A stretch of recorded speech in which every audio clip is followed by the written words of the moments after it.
buenas noches, amados. El Señor les bendiga. ¿Cómo están? Vamos a comenzar porque tenemos bastante para hoy. Hay clases que duran poquito, 35 o 40 minutos, pero hay clases que van más de una hora. Y sé que aman la palabra del Señor y tenemos todo hambre, ¿no? Tenemos hambre de conocer qué nos enseña el Señor a través de este tremendo libro de Romanos. Abandonados, pero no olvidados. Vamos a leer, a retomar por donde dejamos.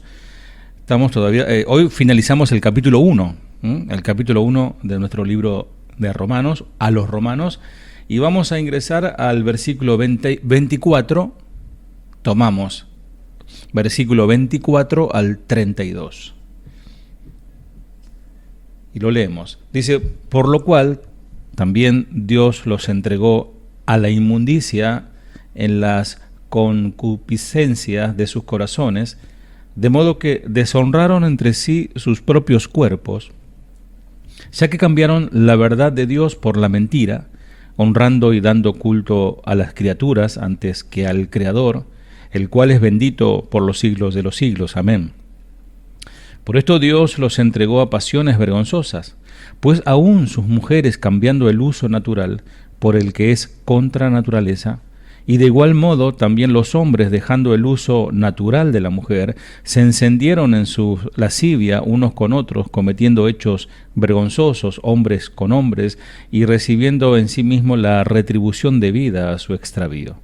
Y como ellos no aprobaron tener en cuenta a Dios, Dios los entregó a una mente reprobada para hacer cosas que no convienen, estando atestados de toda injusticia, fornicación, perversidad, avaricia, maldad, llenos de envidia, homicidios, contiendas, engaños y malignidades, murmuradores, detractores, aborrecedores de Dios, injuriosos, soberbios, altivos, inventores de males, desobedientes a los padres, necios, desleales, sin afecto natural, implacables, sin misericordia, quien habiendo entendido el juicio de Dios, que los que practican tales cosas son dignos de muerte, no solo las hacen, sino que también se complacen con los que las practican.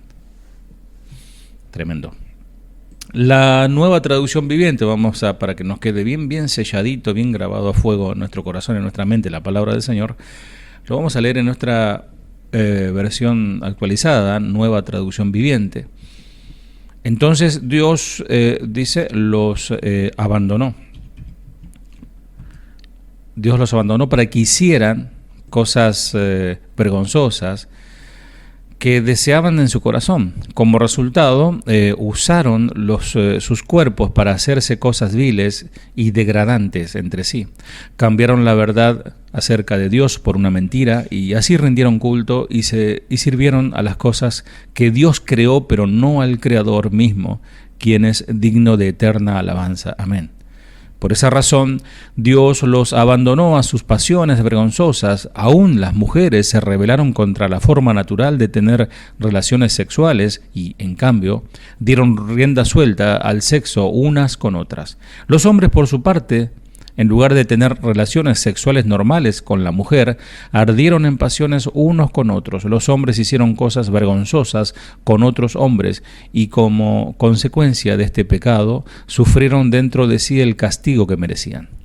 Por pensar que era una tontería reconocer a Dios, Él, o sea Dios, los abandonó, de ahí viene el título de la enseñanza, los abandonó a sus tontos razonamientos y dejó que hicieran cosas que jamás deberían hacerse. Se llenaron de toda clase de perversiones, pecados, avaricias, odios, envidias, homicidios, peleas, engaños, conductas maliciosas y chismes. Son traidores, insolentes, arrogantes, fanfarrones y gente que odia a Dios. Inventan nuevas formas de pecar y desobedecen a sus padres. No quieren entrar en razón, no cumplen lo que prometen, son crueles y no tienen compasión. Saben bien que la justicia de Dios exige que los que hacen esas cosas merecen morir, pero ellos igual las hacen. Peor aún, incitan a otros a que también las hagan. Bien, claramente, vez pasada vimos... O sea, esto es la continuación de lo que representa la ira de Dios, ¿no? Y el veredicto de Dios al hombre, cómo Él nos ve. Y el amor de Dios es un amor firme. Dios es amor, su naturaleza, su esencia, Dios es amor. Pero también es un amor disciplinado, porque hay amores que no son disciplinados. Y este tipo de amor es algo que le cuesta a muchos, por no decir a todos. Por ejemplo, los buenos padres no disfrutan al disciplinar a sus hijos. A decir verdad, lo detestan. Cuando hay que hacer un castigo corporal, o un castigo, o una penitencia, o es mamá o es papá, ¿no? Que le levanta la disciplina. No, al nene no le digas, no lo disciplines, ¿no? Las iglesias a veces deben adoptar una posición firme cuando un miembro rehúsa dejar alguna conducta que es autodestructiva. Y amados, aquí nos estamos metiendo ya en lo que tiene que ver lo que Dios habla también a la iglesia, ¿no? Y a los pastores. ¿Cómo nosotros debemos hacer? Porque si nosotros somos blandos con nuestros hijos, propios hijos físicos, ¿no? Si somos blandos con nuestros hijos, ¿no? ¿Cómo vamos a hacer con las ovejas, ¿no? Aunque algunos son duros con las ovejas y blandos con sus hijos y viceversa, ¿no? Pero no, el Señor nos demanda disciplina, un amor disciplinado. Hace daño a la familia y deshonra a Dios a alguien que está en pecado dentro de la iglesia, así como dentro del hogar. Sin embargo, si de veras amamos a alguien, no podemos permanecer pasivos mientras el pecado destruye al pecador. Porque recuerden que Dios está airado porque el hombre abraza lo que lo destruye, que es el pecado. Y también afecta a las personas que la rodean. El pecado afecta al esposo, a la esposa, a los hijos, a papá. En la iglesia afecta el ministerio, afecta. Algo pasa y es por eso. Aunque no somos responsables por las decisiones de otra persona, podemos negarnos a permitir que la conducta destructiva lo haga en nuestra presencia. Y es verdad, en verdad, el enfoque que el Señor, que el Creador ha tomado en cuanto a su creación, que está llena de pecado, es esta: disciplina. Los teólogos llaman a esto, lo que Dios hizo es un abandono judicial. Un abandono judicial. Remarquen eso si ustedes apuntan, ¿no? Es un abandono judicial, que algunos han descrito en una de dos maneras. Unos ven el abandono judicial como un abandono pasivo de la humanidad a las consecuencias de sus intenciones perversas. En otras palabras, en respuesta al esfuerzo por librarse del límite de soltar cuerdas con el Señor, lazos con el Señor, Dios afloja su agarre y permite que la humanidad se dirija de cabeza al pecado y obviamente a sus consecuencias, permitiéndoles así satisfacer sus lujurias. Pero este abandono es judicial solo en parte, porque no hay nada pasivo en cuanto a que Dios entregó a la humanidad al pecado. Es decir, este concepto, si en parte es verdad, es así, pero no es que los abandonó y bueno, que se arreglen como pueda y que se mueran, ¿no? Aunque tristemente muchos que llegan al fin de sus días no abandonando su camino de pecado y su vida de maldad, obviamente tendrá que pagar las consecuencias eternas. Estas personas decidieron, las personas que Pablo habla en Romanos a través del Espíritu Santo, decidieron rechazar a Dios. Y nosotros, otrora, ¿no? En otro tiempo, estábamos igual, antes de conocer al Señor. Y Dios se lo permitió. Por lo general, Dios no interfiere en nuestra decisión que van en su contra. O sea, muchas veces, aún cristianos, hacemos cosas en contra de la voluntad de Dios, pero aún Dios no interfiere ahí. No, muchas veces Él no hace nada, espera a ver qué pasa, cómo sigue, ¿no?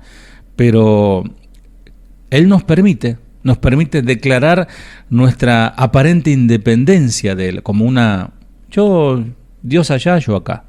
a pesar de que sabe que en poco tiempo seremos esclavos de nuestra rebeldía y perderemos la libertad de no pecar. Seremos esclavos del pecado. Obviamente, hago un paréntesis, qué bueno que la palabra de Dios es una semilla y oramos para que esa semilla germine en el corazón, ¿no? De nuestros hijos, de nuestros hermanos, de nuestros amigos, que alguna vez en otro tiempo fueron a la iglesia y hoy están en el mundo. Dice llanamente, si vos tenés que hacer un veredicto de si esa persona falleció, se murió, ¿a dónde fue? Bueno, si estuvo lejos de Dios, el fruto que dio no era un fruto del Espíritu, sino que dio rienda suelta a su carne, y tristemente esa persona se perdió. Siempre apelamos al romanticismo y decimos, bueno, quizás en último momento, cuando estaba agonizando, ahí pidió perdón al Señor. Bueno, solo Dios lo sabe, pero amado, jugar con eso y que las personas piensen que ese es la salvación de último momento, así como arrebatado por fuego, es muy peligroso. ¿Tiene la vida sin Dios la apariencia de libertad para vos? Como hay algunos mexicanos y estadounidenses aquí, pregunto, ¿tiene la vida sin Dios la apariencia de libertad para ti?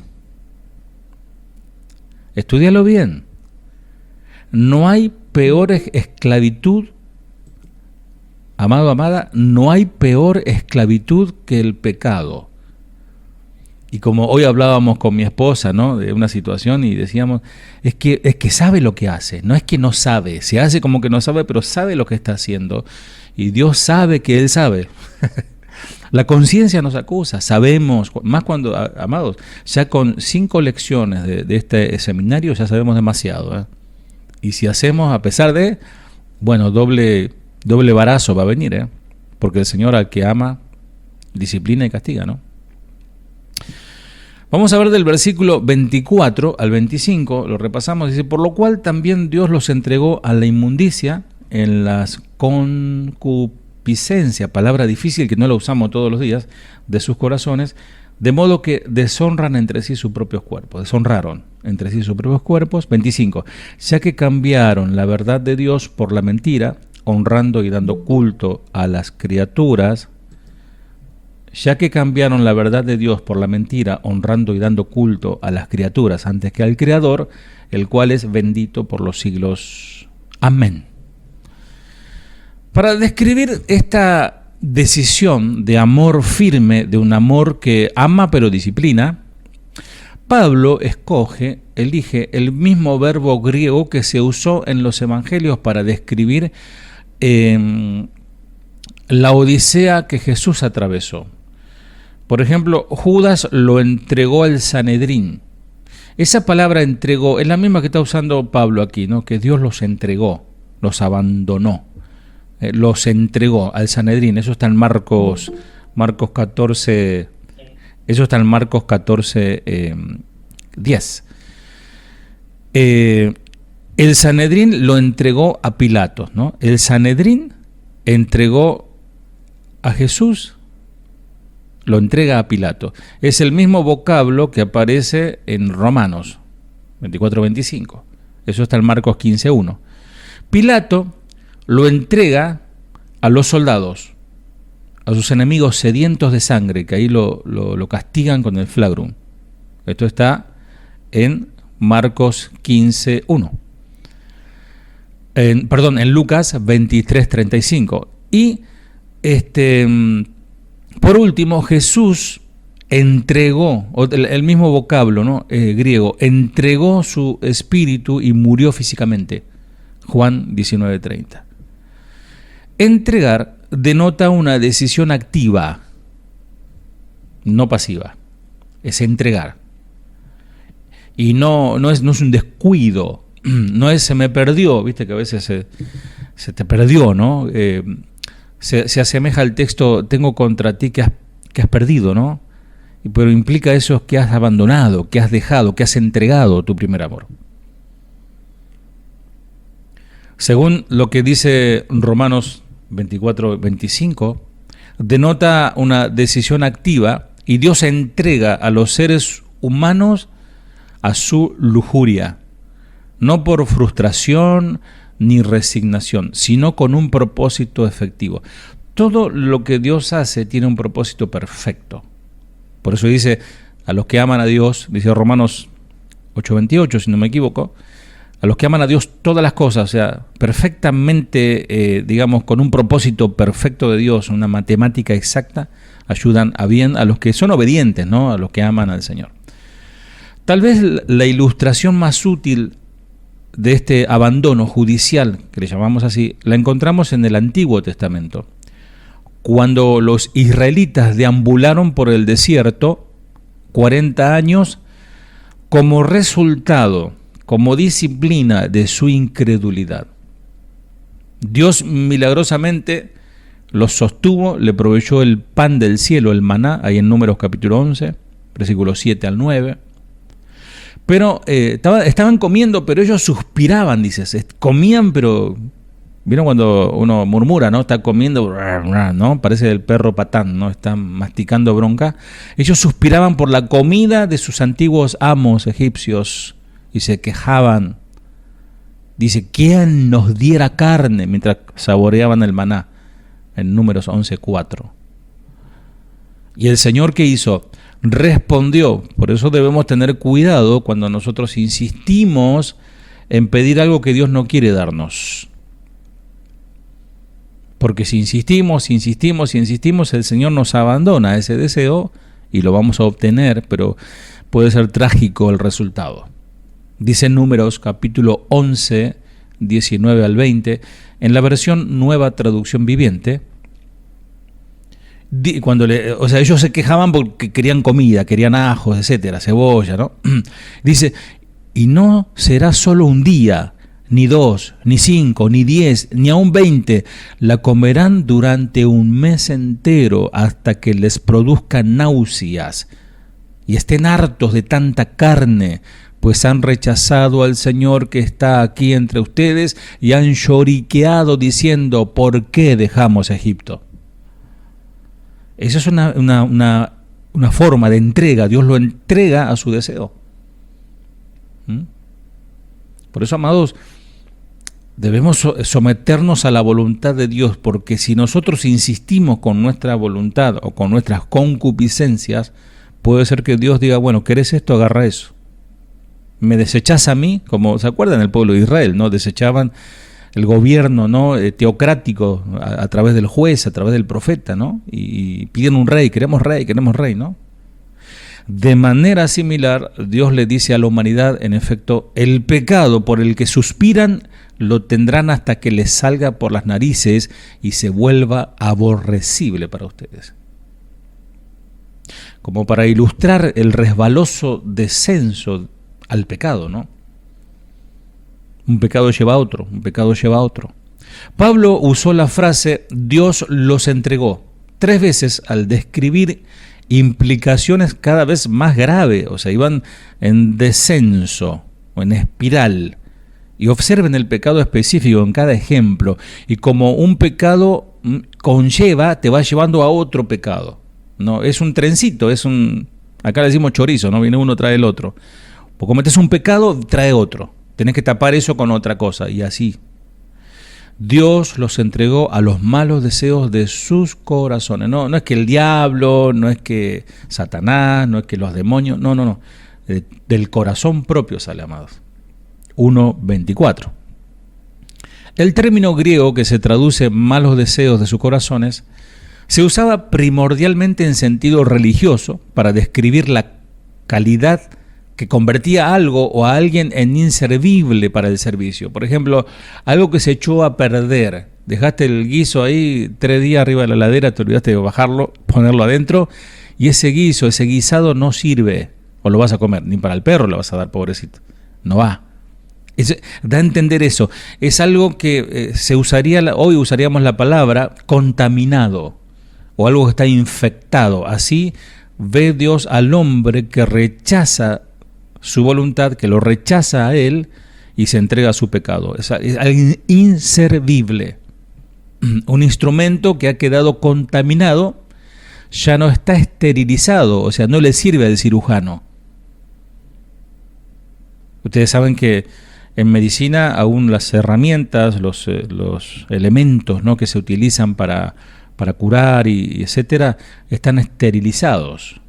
Si no me equivoco, creo que también en belleza también creo que las tijeras y los elementos que utilizan para cortar el pelo también están esterilizados, ¿no? Porque por la contaminación, etcétera.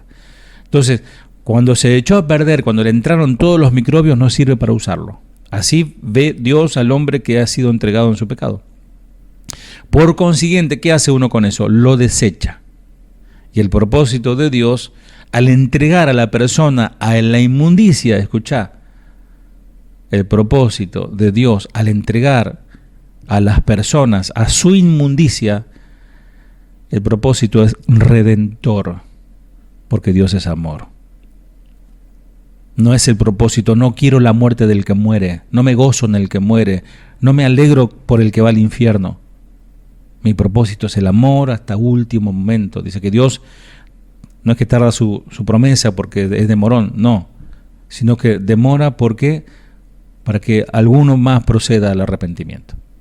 En lugar de ayudar, por ejemplo, al drogadicto, al adicto a las drogas, proveyéndole sacándolo de la calle, ¿no? Una ducha caliente y una cama limpia y blanda y blanca, no, el Señor lo deja en la alcantarilla para que se acueste sobre su propia inmundicia hasta que decida recuperarse.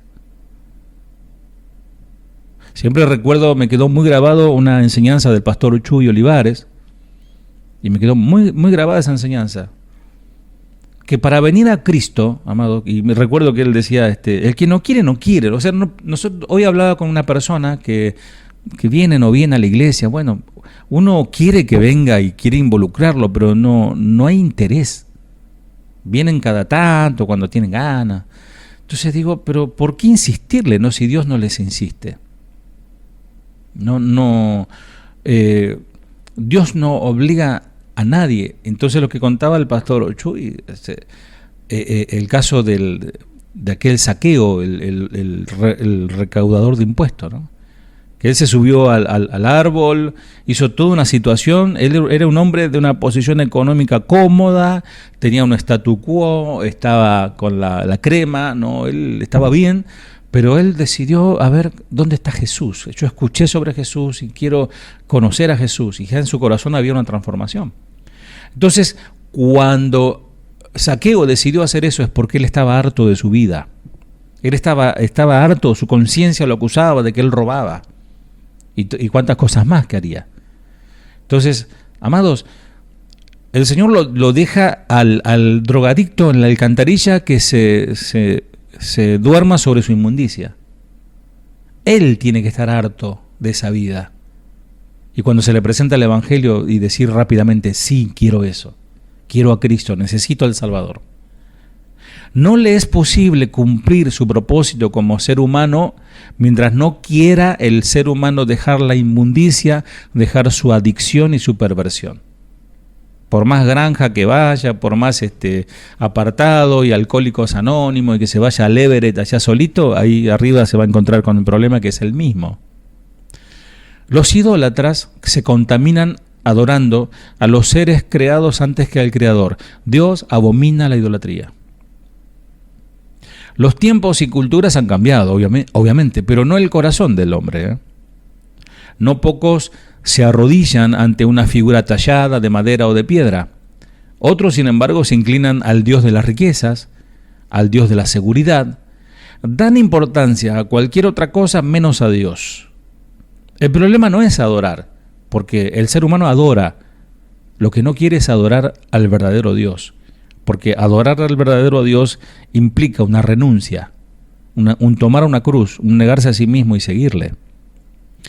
Su conducta puede llegar a ser tan irracional que confían en sus posesiones antes que el proveedor de esas posesiones.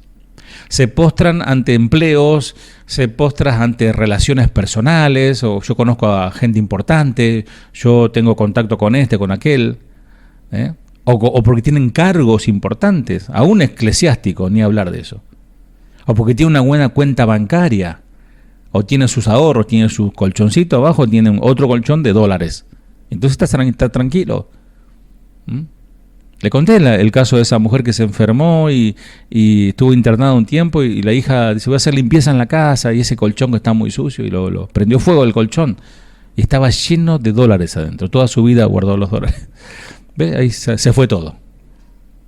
Se arrodillan ante las drogas, otros ante el licor, ante las relaciones sexuales, adoran el trabajo, adoran ir de compras, adoran la pornografía, adoran la comida y toda una multitud de otras conductas de escape en vez de buscar, de honrar y darle gloria al Creador.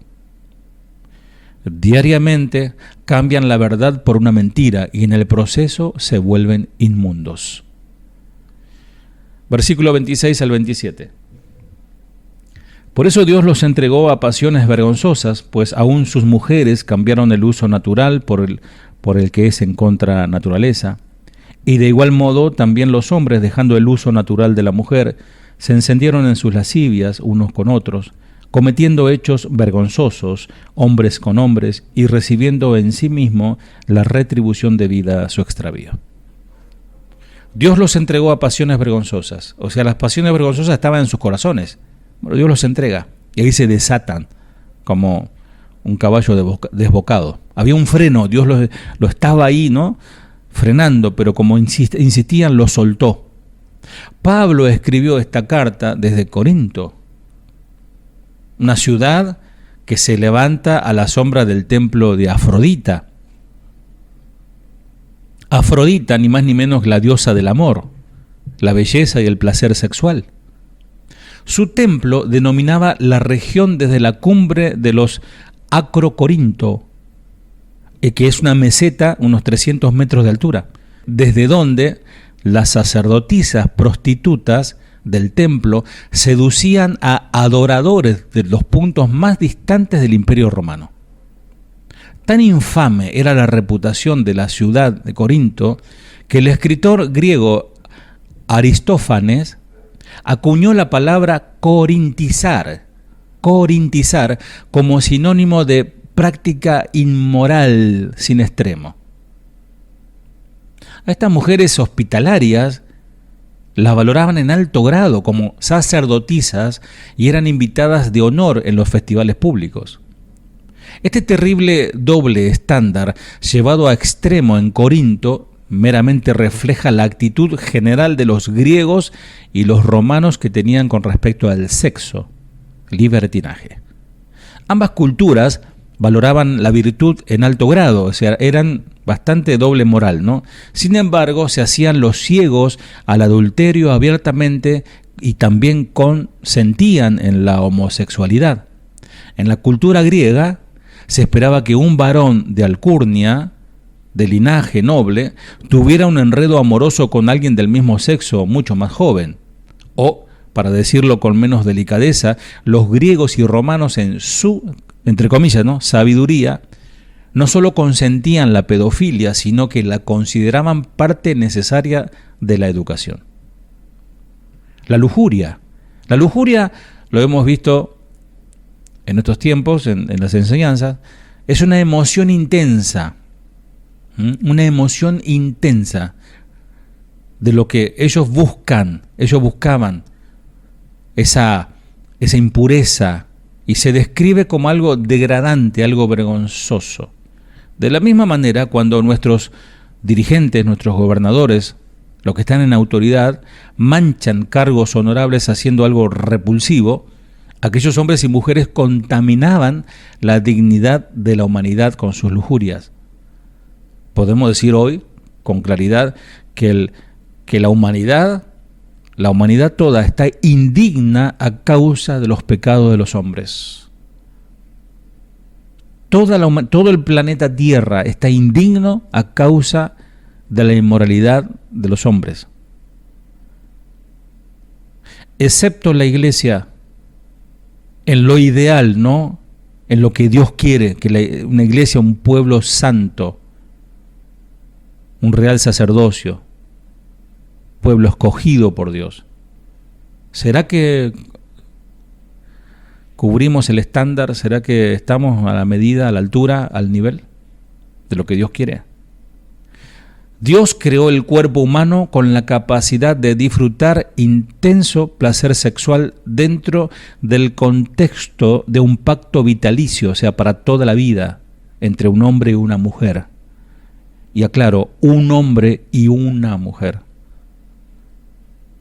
Lejos de ser algo vergonzoso o degradante, el sexo, según Dios lo propuso, honra el don y al dador. El sexo en el matrimonio es honroso para Dios, porque también hay excepciones donde la esposa o el esposo le pone ahí un candado y no, nunca más, ¿no? Pero hay que entender que en el matrimonio es santo para Dios. Pero la humanidad ha convertido este maravilloso don en algo subhumano o inmundo. Versículo 28. Y como ellos no aprobaron tener en cuenta a Dios, otra vez, Dios los entregó a una mente reprobada para hacer cosas que no convienen. El término griego que se traduce depravación, ¿no? o reprobada, también es depravación, quiere decir sin valor o no darle importancia. Aunque lo demuestre la prueba, no darle importancia. Desdichadamente, la cuestión de la depravación humana se ha confundido por algunos como algo que es tan malo como pudiera ser. O sea, dicen, el hombre es tan malo que no hay nada bueno en él, no se le puede sacar nada bueno. Bueno, momentito. Somos a imagen y semejanza, creados a imagen y semejanza de Dios. La ley moral de Dios está en nosotros. Aún sin haber conocido a Cristo, la ley moral está en nosotros. Porque hay una escuela doctrinal, hoy está muy en boga, que dicen que el hombre no posee la capacidad de buscar a Dios. O sea, se lo conoce como la depravación total del hombre. Y eso es un peligro, porque entonces el hombre, está inhabilitado. Entonces, si no es porque Dios hace algo y lo empuja, no. El hombre puede decir sí o no a Dios. Pero no es así, como Pablo habría entendido el término depravación. Escuchá, el verbo griego que se halla en la raíz depravación es dokimaz, o sea, con K de kilo y Z al final, dokimaz, que se basa en una raíz que quiere decir observar.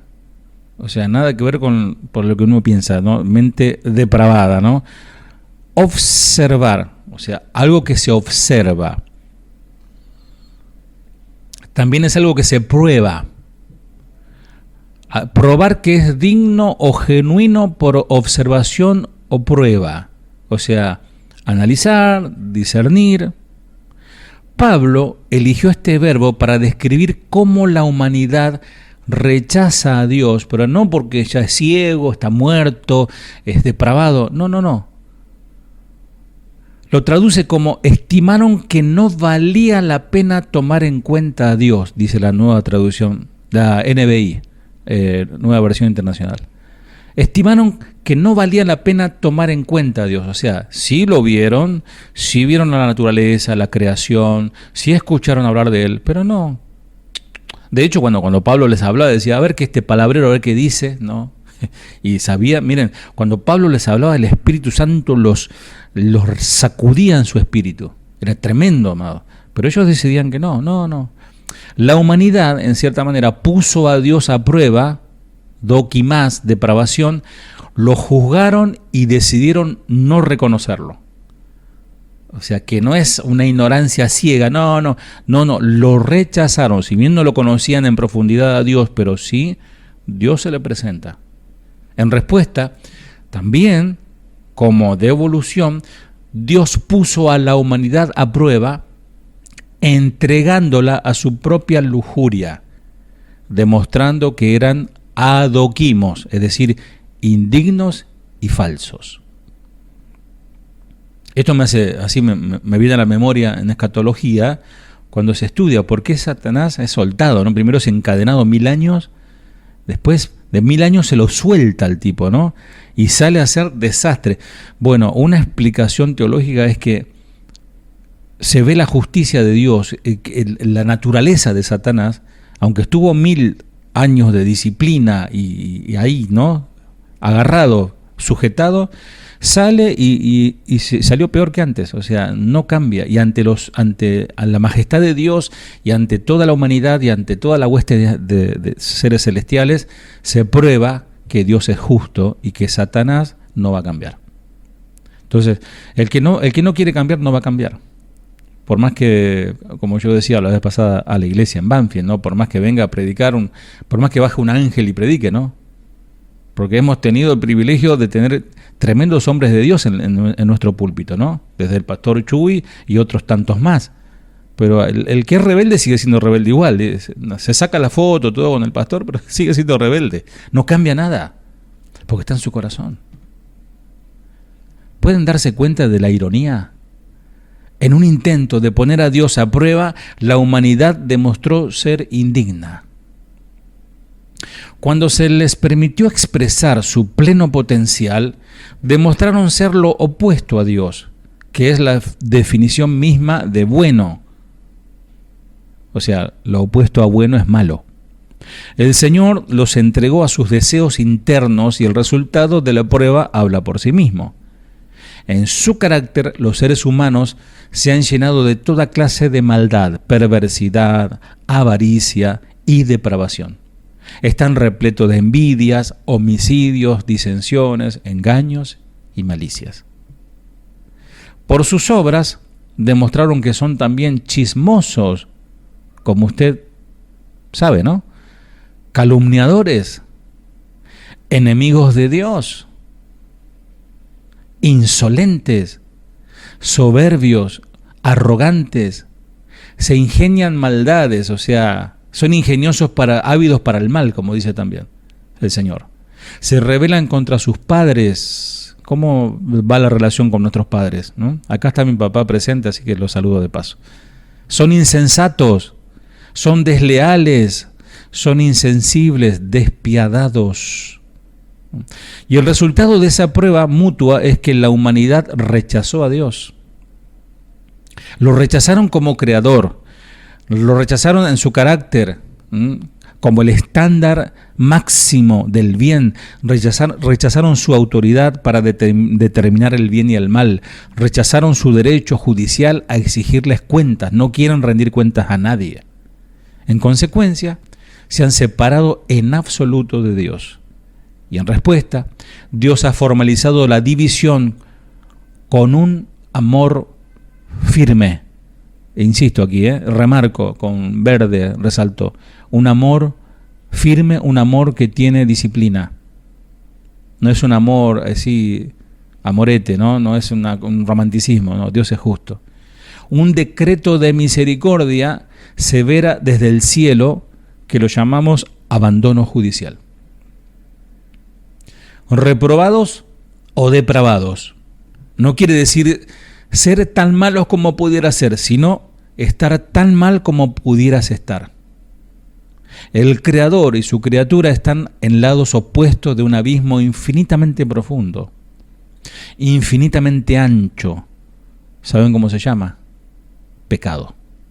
Los seres humanos están separados judicialmente de Dios, impotentemente enajenados y expresamente ignorantes del peligro que enfrentan. Y obviamente lo traes medio a los empujones, ¿no? A la iglesia, lo decís, vení, vamos, a ver si te convertís, y no disfruta. Todo el mundo está adorando al Señor, están cantando, están llorando, y no ve la hora de salir.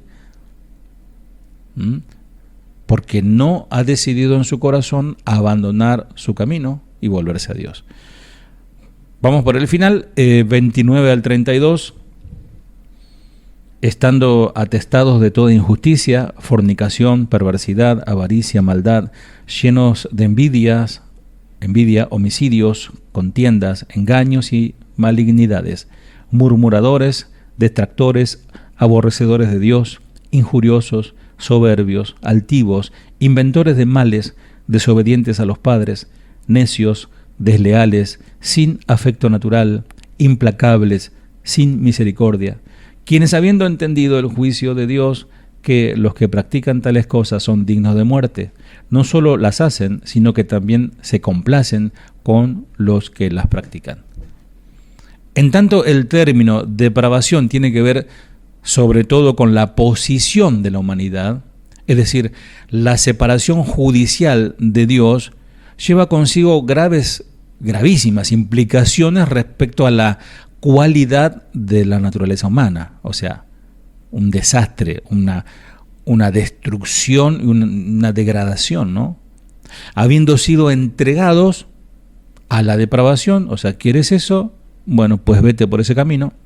Sus obras revelan su total indignidad moral, que Pablo ilustra anotando no menos de 21 vicios. Y como lo explicó antes, nadie tiene excusa, dice, ¿no? Lo vimos la clase anterior, en el capítulo 1, versículo 20. Porque han ignorado a su Creador, su conocimiento del bien y del mal y la pena de pecado, incluso al punto de elogiar a los que hacen mal. Vamos, sí, o sea, aplauden a los que hacen peores cosas que ellos, o le enseñan a otros a hacer maldades. Algunos piensan que Pablo tenía a los gentiles primordialmente en mente al describir esta sección en particular, pero esta acusación de Dios a la creación se aplica a todos. Los que vivieron antes de que la ley fuera dada por medio de Moisés y los que vivieron en expresa ignorancia después que fue otorgada.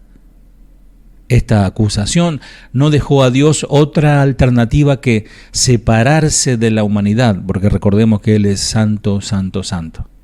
Y en efecto, el que me rechacen voluntariamente no me deja otra alternativa, debo separarlos de mi presencia. Y sea que nos demos cuenta o no, amados, no puede haber condición más aterradora que esta, que estar separados de Dios. Reflexión final. Bueno, vimos esto como abandonados, pero no olvidados. Y esto es un abandono judicial, que no es lo mismo que un rechazo. Dios no nos rechaza. El que a mí viene, yo no le echo fuera. Es más, ustedes ven la situación del hijo pródigo, ¿no? Todo, podemos imaginarnos todo harapiento, todo olor a cerdo y a un montón de cosas, ¿no? Que vino revolcándose en el pecado y el Padre lo abraza, ¿no? Esa es la actitud de Dios con el pecador. Pero no puede, o sea, no fue el Padre que representa a Dios corriendo atrás del Hijo, no. Si Él quiere irse y pidió todo, y bueno, que haga su vida. Aquí tiene todo, no le falta nada. Aquí es un príncipe y allá es un juguete de Satanás. En la parábola de la oveja perdida, Jesús enseñó a sus discípulos respecto al implacable amor redentor del Padre. Dice, si un hombre tiene 100 ovejas y se le extravía una de ellas, ¿no dejará la 99 en la colina para ir en busca de la extraviada? Mateo 18:12. Y luego les enseñó cómo el creyente puede buscar la restauración de relaciones personales después del pecado. Debemos imitar a nuestro Padre, cuyo amor es también riguroso. Cuando tiene que ser riguroso, es riguroso. Noten los pasos que debemos seguir. Primero, brevemente. Primero, fíjate, debemos llamar la atención de la otra persona que te ofendió. Abrí por favor Mateo 18:15 para finalizar. Mateo 18:15. Y son estas situaciones que se dan en la iglesia y que nosotros como pastores, los que estamos en liderazgo, o sea, no es que evitamos, pero que pedimos al Señor que no suceda, pero sucede. Y cuando no aplicamos lo que dice las Escrituras, no hay buenos resultados. Al contrario, empeora la situación y afecta a toda la iglesia. Dice 18:15 de Mateo, por tanto, si tu hermano peca contra ti, o sea, alguien pecó contra vos, el ofendido sos vos, peca contra ti, ve y repréndele estando tú y él solo, y si te oyere has ganado a tu hermano, ¿no? Como dice Chuy siempre, no vas a agarrar el Facebook y reprenderlo por el Facebook, ¿no? Porque algunos utilizan las redes. Hermanos, no hagan eso. No hagan tiren así tipo buscapié, ¿no? El Estado, ¿no? La hermana esa que canta siempre, a ver si cambia su carácter. Ya sabe por quién le digo. No, eso no se hace. Ves tú y él solo, ¿no? Si tienes algo que decir con tu hermano. A lo mejor el asunto fue un desdichado malentendido, que se da muy, muy seguido. Qué trágico sería que acaben unas relaciones por algo que en efecto no ocurrió, por ejemplo. Otras veces una persona tal vez se ofendió a otra, ofendiste sin darte cuenta. Otras veces, o la parte ofendida tal vez tiene miedo de hacerle frente al pecado por miedo a la reprimenda. No quiero meterme en problema, no quiero, déjalo así nomás, ya va a pasar. En cualquier caso, la brecha en las relaciones personales se agrandarán si uno no se arriesga a confrontar. Bueno, acá hay 53 almas escuchando y los que están escuchando el audio, ¿no? Si tenés una cosita con tu hermano o tu hermano dijo algo que no entendiste o por ahí te malinterpretó o vos entendiste tal cosa, habla con él, levanta el tubo, llamá por teléfono o el domingo, el día de la reunión, decir hermano, vamos a tomar un café, vamos a charlar. Hablemos, hermanos, hablemos, por favor, es lo que Dios nos manda. Que no quede eso, porque vos vas, ¿sabés lo que haces? Hablo genéricamente, ¿no? No estoy acusando a nadie más, pero digo, lo que uno hace es va y le cuenta al otro. Che, ¿viste? Fulano, ¿sabes lo que me dijo? Pero no estoy seguro si lo dijo por mí o por quién. Entonces, no. Segundo punto, si la persona niega la verdad o se niega a aceptar la responsabilidad, hay que buscar respaldo. Mateo 18:16. Mas si no te oyere, o sea, se puso brava la cosa, toma aún contigo a uno o dos para que en boca de 2 o 3 testigos conste toda palabra. Yo a veces utilizo esto, sobre todo en cuestiones ministeriales, cuando alguien me dice algo o está por hacer algo. Yo tengo personas de confianza que están conmigo en el ministerio y yo les comparto respecto, alguien me escribió algo, no hablo a alguien de acá de la iglesia, ¿no? Pero de otro lado me dice tal cosa, entonces yo lo tomo como testigo, fíjate esto, a ver, inclusive ayúdame a pensar, a ver qué podemos responder, ¿no? Y es bueno eso también, es bueno porque a veces no sabemos con quién tratamos. Hay personas que te dicen algo, después cuando pones el testigo te dicen, no, yo no te dije eso, entendiste mal, o estás mintiendo, y quedas vos mal parado, ¿no? Entonces, con frecuencia las relaciones personales rotas se deben a perspectivas divergentes, discrepantes, etcétera. En la doctrina, en la palabra de Dios, algunos piensan una cosa, otros piensan en otra, no, que el milenio va a ser después, antes, que Cristo viene durante. Amados, esos no son temas que nos deba separar, ¿no?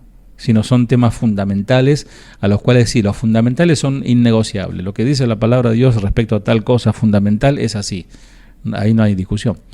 La parte ofendida, por lo general, exagera el pecado, en tanto que el ofensor, por lo general, trata de minimizarlo. Es el equilibrio que hay que buscar. La ayuda de una o de dos personas sabias, obviamente, ¿no? Van a traer objetividad y equilibrio y resolver el caso en el nombre del Señor. Tercero, si otros no pueden ayudar, hay que apelar a la autoridad, o sea, al dirigente o a los dirigentes de la iglesia. Mateo 18:17. Si no los oyeres a ellos, o sea, ni a vos ni a los testigos, dilo a la iglesia. Y si no oyera a la iglesia, tenle por gentil y publicano. O sea, un amor firme, un amor de disciplina. Aunque los dos primeros pasos se recomiendan en cuanto a cualquier persona, es claro que el tercero solo es apropiado si el ofensor es creyente, obviamente. Si no es creyente, que no se va a sujetar a la iglesia. Si los esfuerzos privados para resolver el pecado han fallado, la autoridad de la iglesia puede ser efectiva. Se deben decir la verdad en amor. Siempre, amados, no va a faltar el amor, tiene que estar el amor, si no, no sirvió nada. Es más, estos dirigentes hablan con autoridad divina, dando por sentado que permanecen calificados, los pastores, etcétera, los diáconos, los ancianos, para resolver la situación. Y finalmente, si la persona obstinada, porque las hay, no sé si usted conoce alguno, rehúsa arrepentirse, debemos entregarlo ¿a dónde? Al pecado. O sea, ¿querés ir por ese camino? Sos libre. Pero acá no. Acá no podés venir y practicar y contaminar a los que están adentro. Mateo 18, 17. Si no lo oyere a ellos, dilo a la iglesia, y si no oye a la iglesia, tenle por gentil y publicano. O sea, como alguien que necesita a Cristo y necesita, volver de su propia voluntad, no obligado. Y esto no es diferente al abandono judicial que estamos viendo de parte de Dios a la humanidad, amados. Él le prometió a Israel que la desobediencia lo obligaría a retirarle su bendición y protección. Por eso dice Deuteronomio 28:15 por ahí, pero acontecerá, si no oyeres la voz de Jehová tu Dios para procurar cumplir todos sus mandamientos y todos los estatutos que yo te intimo hoy, vendrán todas estas cuestiones, ¿no? Les advirtió de nuevo por medio de sus profetas, Jeremías capítulo 3, Oseas 2, y lo cumplió mediante la destrucción de Israel y el exilio de Judá, Segunda de Reyes 17, Jeremías 39. Pablo nos dice que Dios hizo lo mismo con los seres humanos en Romanos, a fin de que no nos hartáramos del pecado y volviéramos a él. De modo similar, amados, Pablo aconsejó a la iglesia de Corinto confrontar el pecado impenitente de un hombre rebelde que tenía relaciones sexuales con la esposa de su papá. Y le dijo, expulsen al malvado de entre ustedes. Durísimo, ¿no? El objetivo, por supuesto, es que el arrepentimiento siga a la restauración. Vamos un poquito más, Gálatas 6, 1 al 2.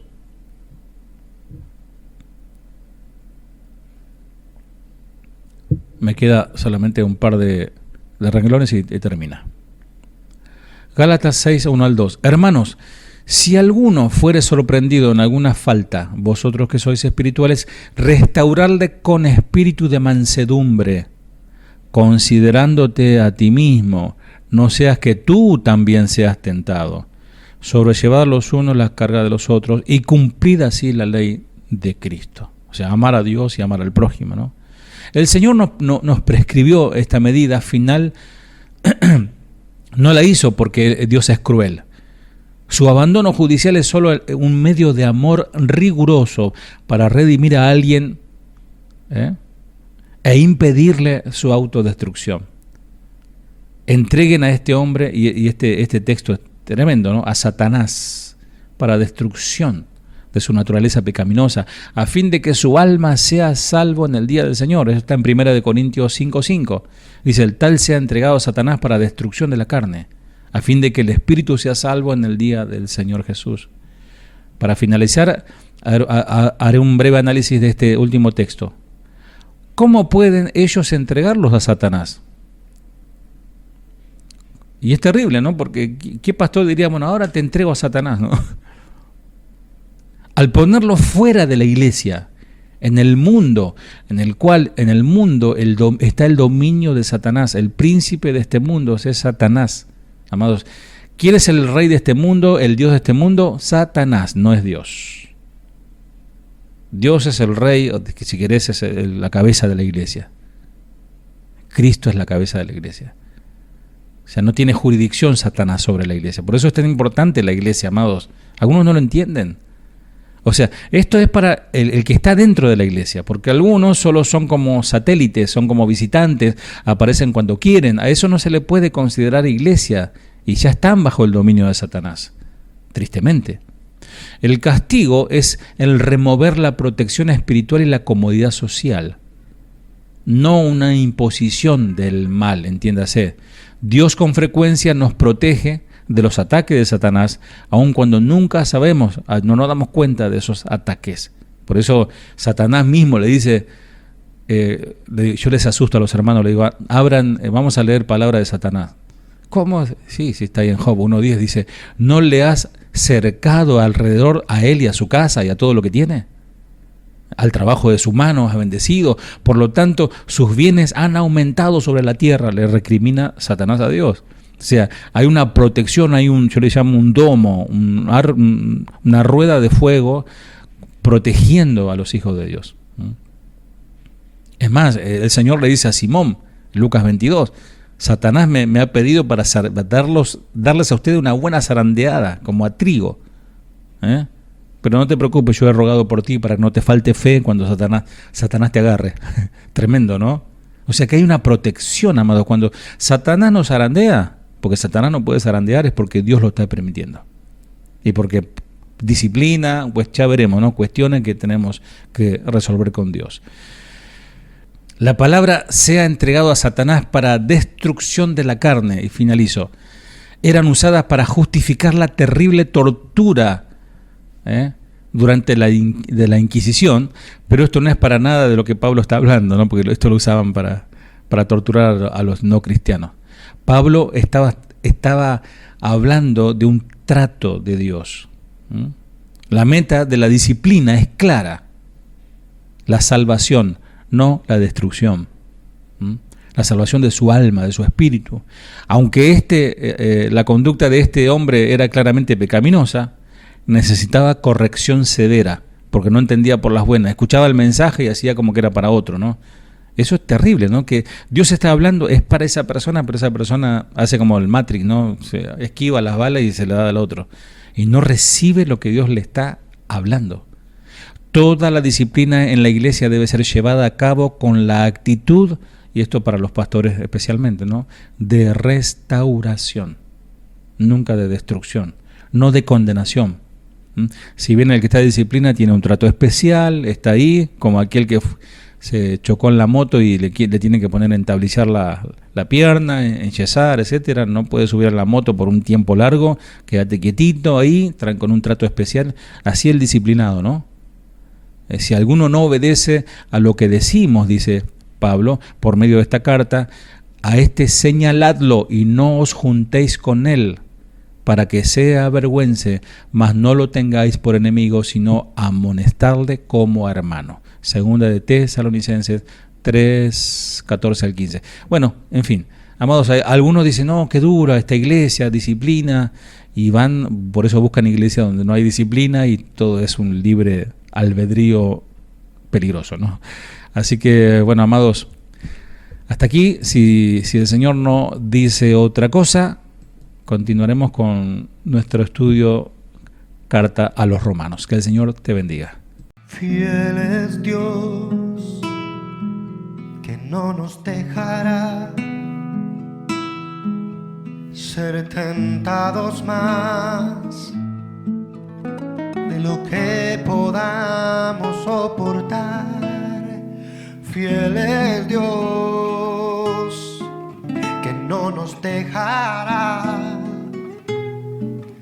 ser tentados más de lo que podamos soportar. Gracias,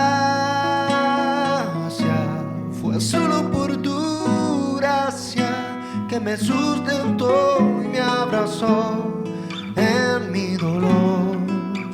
Fue tu gracia en la tentación, me di